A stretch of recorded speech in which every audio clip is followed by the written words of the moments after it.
అందరికీ నమస్కారం. సనాతన హైందవ పాత్ ఛానల్కి మీకు స్వాగతం. ఆకాశంలో చంద్రుడు ఒక్కసారిగా ఎర్రగా మారితే దేవతల కోపమా, రాహుకేతువుల ప్రతీకారమా, లేక సైన్స్ చెప్పే సీక్రెట్ ఏదైనా ఉందా? ఈరోజు మనం తెలుసుకోబోతున్నాం చంద్రగ్రహణం వెనుకున్న పురాణ రహస్యం, శాస్త్రీయ సత్యం, ఇంకా అద్భుతమైన ఆకాశ మాయ గురించి. హిందూ పురాణాల ప్రకారం సముద్రమథనం సమయంలో దేవతలు, దానవులు కలిసి అమృతం కోసం పోరాడారు. ఆ సమయంలో ఒక అసురుడు స్వర్ణభాను దేవతల మధ్య కూర్చుని అమృతం తాగబోయాడు. అది గమనించిన లార్డ్ విష్ణు మోహిని రూపంలో అతని తలను కోసేశాడు. కాని అప్పటికే అమృతం తాగినందున అతను చనిపోలేదు. అతని తలభాగం రాహు, శరీరం భాగం కేతు అయ్యాయి. పురాణం చెబుతోంది, సూర్యుడు, చంద్రుడు అతన్ని చూపించడంతో కోపంతో రాహు, కేతువు వారిని మింగడానికి ప్రయత్నిస్తారు. అప్పుడే చంద్రగ్రహణం జరుగుతుంది. చంద్రుడు కొద్దిసేపు మాయమవుతాడు, కాని తిరిగి బయటకు వస్తాడు. ఇప్పుడు శాస్త్రమేమంటోంది? భూమి సూర్యుడు మరియు చంద్రుడి మధ్యలో వచ్చి చంద్రుడిపై తన నీడను వేయడం. చంద్రుడు ఎర్రగా కనిపించడానికి కారణమేమిటి?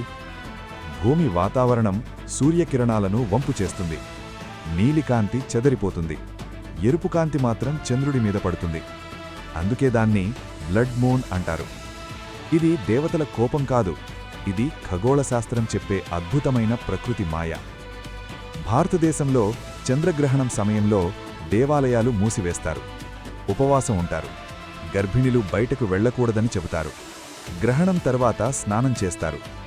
ఈ ఆచారాల వెనుక అసలు ఉద్దేశ్యం ఆ సమయంలో ఆహారం పాడవుతుందని, శుభ్రత పాటించాలనే సూచన. మన పూర్వీకులు శాస్త్రాన్ని కథల రూపంలో చెప్పారని అనిపించదా? చంద్రగ్రహణం పౌర్ణమి రోజే జరుగుతుంది. ప్రతి సంవత్సరం కనీసం 2 సార్లు జరుగుతుంది. ఇది కళ్లకు హానికరం కాదు, సేఫ్గా చూడొచ్చు. సంపూర్ణ గ్రహణం సమయంలో చంద్రుడు పూర్తిగా ఎర్రగా మారతాడు. చంద్రగ్రహణం ఒకప్పుడు దేవతల ప్రతీకారంగా భావించాం.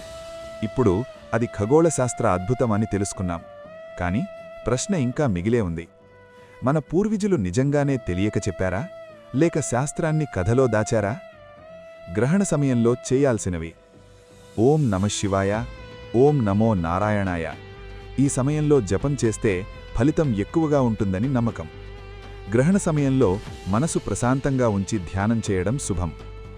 గ్రహణం ముగిసిన తర్వాత శరీరశుద్ధి కోసం స్నానం చేస్తారు. గ్రహణం తర్వాత దానం చేస్తే పుణ్యం కలుగుతుందని భావిస్తారు. గ్రహణ సమయంలో చేయకూడనివి: గ్రహణ సమయంలో ఆహారం తీసుకోవడం నివారిస్తారు. వంట చేయకూడదు. గర్భిణులు బయటకు వెళ్లకూడదు. విశ్రాంతి తీసుకోవాలని సూచిస్తారు. శుభకార్యాలు చేయకూడదు. పెళ్లిళ్ళు, గృహప్రవేశం వంటి కార్యక్రమాలు వాయిదా వేస్తారు. చాలా దేవాలయాలు కూడా ఈ సమయంలో మూసివేస్తాయి. ఉదాహరణకు తిరుమల, తిరుపతి దేవస్థానాస్లో గ్రహణం పూర్తి అయ్యాక శుద్ధిపూజ చేసి తిరిగి దర్శనం ప్రారంభిస్తారు. వీడియోను లైక్ చేయండి మరియు మరిన్ని ఆధ్యాత్మిక రహస్యాల కోసం మా ఛానల్కు సబ్స్క్రైబ్ చేసుకోండి. జై హిందూ సంస్కృతి.